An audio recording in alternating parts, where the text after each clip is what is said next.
No, it's the new neighbors. Yeah, it says their names are the Johnsons. Oh, well, all right. Another successful black family moving into that big old house. Got the neighborhood headed in a positive direction. I'm so glad to hear you say that. Hey there.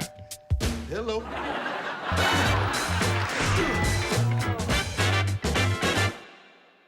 Could you be mine? Will you be mine? Won't you be my neighbor? Hi, neighbor. How you doing? I'm the Dad Panther variety streamer, content creator, master of none, and this is another episode from the Critics Collective. Maybe you haven't heard of us.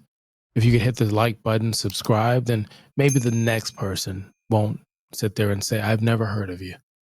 And while you're here, just watch 3 minutes. That's all we ask. 3 minutes. And then put in the comments what you're watching. And maybe we're watching it too. Or maybe we should check it out. With that being said, The Neighborhood, CBS original, Paramount Plus. Paramount Plus is another place you can watch it. Now, this one, a little bittersweet. For this review that we're going to do, I'm going to do it as a collective whole. There is 8 seasons. When I say 8, I say it with an asterisk. And the reason why I'm saying that is the 7th season is done. The 8th is the final season that's going to be here. 8 years is a sitcom in today's climate. Big Bang Theory and some others can proudly say they weathered the storm. And I would say this one has weathered the storm. Now, I'm going to go in with the first impressions of this one. And from first impressions, I'm going to go in and tell you the highs and lows, the pros and cons. Normally I start at the bottom, work my way up, and then we'll go ahead and rate this thing. Now, IMDb says a white bread couple from the Midwest moves in the hood to the hood and turns what when they befriend their rough, street tough, intimidating. What the fuck is that? That's what the fuck is. See, sometimes, a lot of times, we don't read IMDb or whatever the website, the streaming website says. We just we read it so you get the gold. That's gold. What you just saw. That I didn't make that shit. Really? What angry employee wrote that shit?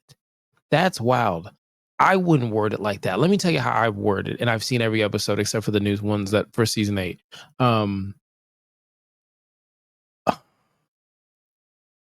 This is a black neighborhood, black and Spanish, people of color in California. Okay. And you see Max Greenfield, you've seen him in New Day, and there's other shows he's been in and movies as well.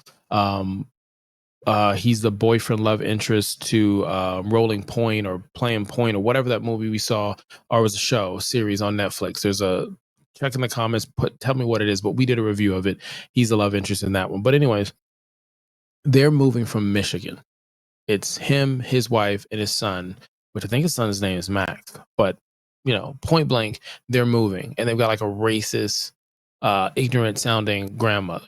She makes multiple appearances, whether on phone or on camera. And so they're getting ready to make this move, as this was the best move for their family financially. And when they get to the neighborhood, Cedric and his wife, I can't remember his wife's name. I gotta find it. Miss Arnold. I don't want to butcher her name. It's Pam.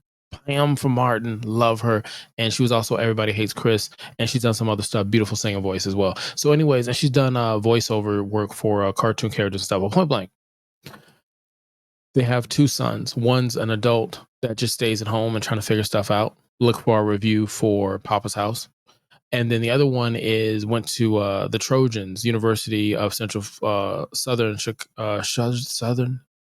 California. Yeah, Trojans. There you go. Go Knowles. So anyways, you're watching that dynamic in the house as the neighbors are kind of clashing, okay? And there are racial, cultural things. It's like Max next door, he wears these really, really, really tight shorts. And Cedric doesn't like that. It questions his manhood.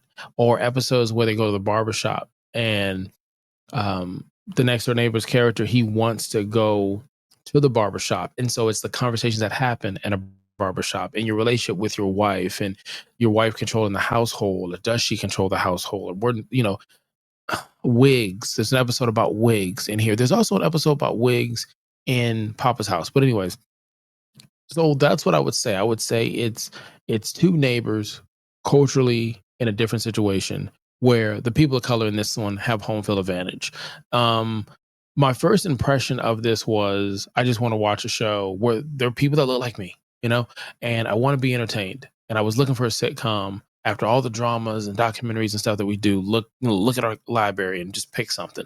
But I wanted something I could chill and watch with the family, watch with the kids, and get ready to go to bed, to be honest, because I'm getting old. And when I'm watching this, the first season is tough, not because of the production. The first season is tough, but that was my first impression. So going into my lows, the first season is tough. To me, the reason why the first season is tough is I get it. The neighbors are white. I get it. I live in a community where I've in my life where my neighbors have been white or have been Spanish. And there's certain things that you figure out culturally and what they're taking jabs racially almost every no no not almost every episode is that. That's what this show is. Every episode, that's what this is, and it happens so much to me the silliest thing, and I'm like, it ain't even that serious. It ain't, maybe it's just me. It ain't that serious. And I was like, man, if they're gonna do this for however many episodes, for however many seasons they get the opportunity to, I'm like, this ain't for me. I want to enjoy and relax. I don't want to sit back and make it seem like it's trying to give me a message or something else. And I felt like the second season, here's the stuff I like about it. The second season, it clicked. It just clicked. They went completely away from that. They didn't focus on the racial part of it. They didn't focus on what grandma was saying that was wild. They focused on there are some people are culturally just different. And how can you find the similarities? How can you find the things? Because he's like, I'm from Michigan and from Kalamazoo. And it's like, it's he loves where he's from Michigan. He loves his friends and family there, and there was no reason to knock on that. Just like Cedric loves doing his cookout. Every year he has a neighborhood cookout, and every year he knows everybody that's there, and he knows their situation. He knows, the people who are, not in the best situation and who's screwing who. Like he knows his neighborhood, and what you're watching is he doesn't want to relinquish that to these new neighbors, but then they start learning from each other that there's stuff they can get from praying before dinner to how to handle situations with their kids and how to do business and stuff like that, or even things with their relationship, how to keep it steamy, how to make sure that you say sorry the right way. So there's some key values in here that you can pick up, and it's something that I see a lot of times in biracial movies or shows where you'll see a couple that's biracial or a kid that's biracial, or commercial is harder because it's a commercial. You don't get to see them long, but next time you watch a movie where someone's biracial, dating or has a kid, whatever, they do that as if it's a checklist. Okay, but then there's nothing of the cultural divide that happens. Like if you're gonna sing "Happy Birthday," what "Happy Birthday" are you gonna sing? Let's sing "Happy Birthday." Okay, 3, 2, 1, go. No, no, that's not. If you didn't sing the Stevie Wonder one, I don't know what to tell you. You start with the Stevie Wonder, and then you can go to the other one. But in my household, or if I'm at a coworker function, you gonna get the Stevie one respectfully. Um, I love the cast. I thought everybody was great in the cast. I thought the sets were great. Each house looked different. Not, oh, this house looks white. Oh, this house looks black. It wasn't that. You saw that there was some cultural stuff that fit. And you might vibe with either or, but I thought the sets were great. I thought the fashion was great. They even make fun of gifting someone something that you're like, just this ain't it. This ain't it. So it was real cool how they put it together. The other thing I enjoyed about it was the jokes. I thought the jokes came in, they were smooth, smoother than Papa's House. And I think it's because again, it's so many years. You get to know the characters and everything like that. So I hope Papa's House gets that same chance as this one. I know they're battling it out in sitcom world. Now, I will say this, that description where they're saying intimidating neighbors, it wasn't that the neighbor in the first season was intimidating. It was the person didn't want this person in their neighborhood because of what it could mean or what it has meant in the past. And they just go into taking areas that are not as significant as they once were and raising the value and moving out the core people who sat there through the good times and the bad times and made it theirs. And that's not the message of the show, but it's some of the moments they kind of keen in onto. But I didn't see anything like, it wasn't a rough, like, it's not a bad neighborhood.